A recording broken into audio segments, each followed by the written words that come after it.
Shalom, this turkey is coming to your lesson. First, I want to give us all honor, all glory to Yahweh, because He's the one who woke us up to the truth. The title of this video is called Edible Herbs and Other Topics I want to address. Like another topic I want to address. Like it's nothing related to other few other videos, but another topic I want to address right now I feel still important. Even for the topic, it's still important for time to come into. That I believe not be talked about. Is chocolate covered Edomites.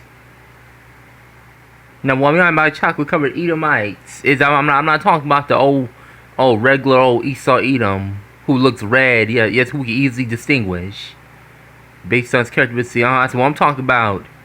Are people that may look like our people. They look like our people, or maybe first thing, they might care our features, etc.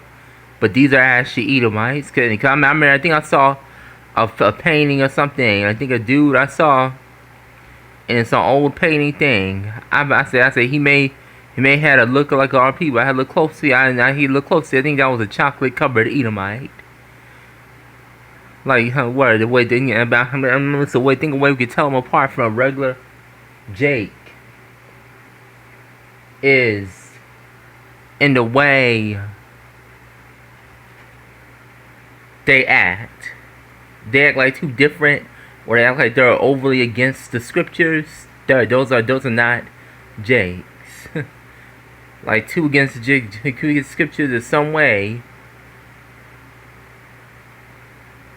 Like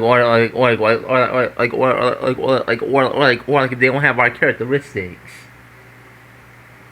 Those are not Jakes. Those are chocolate covered Edomites. All right. Maybe add it in the title. All right, but let's go into it. Did you know that certain types of tree bark are edible? This knowledge can come in handy if you should find yourself in a survival situation. Stay tuned to learn more about tree cambium.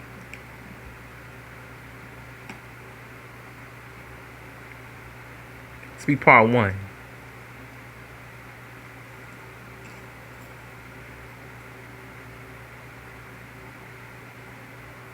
Proper research. Yep. Goldman reference much sources. During the spring and summer months, there are many wild edibles that one can choose from.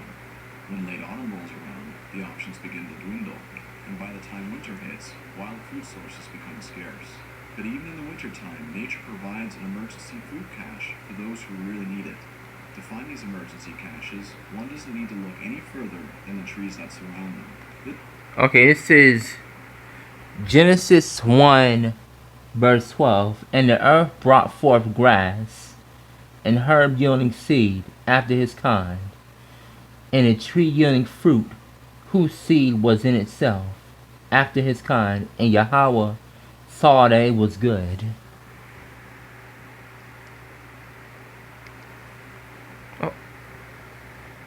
This emergency food lays underneath the outer layer of bark in certain species of trees. Between the outer layer of bark and the actual wood of the tree is a thin layer of inner bark called cambium. The cambium layer is only a couple of millimeters thick, but it is packed with digestible starches, vitamins, minerals, and a little bit of sugar. Cambium also contains a large amount of fiber. Now, though all trees have cambium, not all cambium is edible. That's because some trees are known to be toxic for human consumption. Here are some species of trees that are generally safe to gather cambium from: birch, willow, maple, spruce, pine, and fir. There are other trees out there that contain edible cambium, but those are the main ones. However, all the mentioned species of trees have multiple subspecies.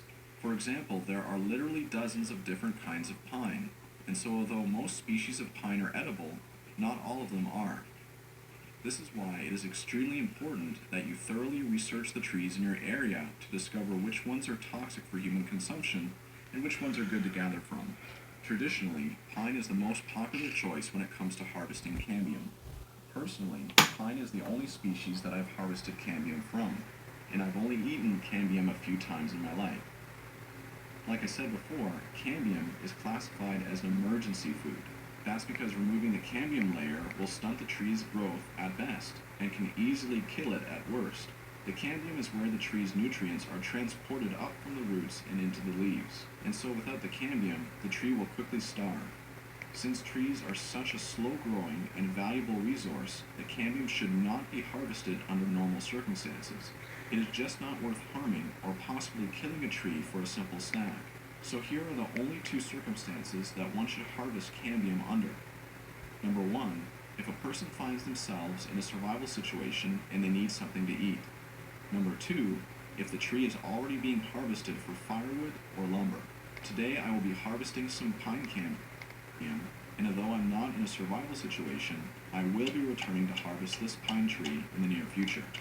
Okay, let's go because this is part 1 of edible bark.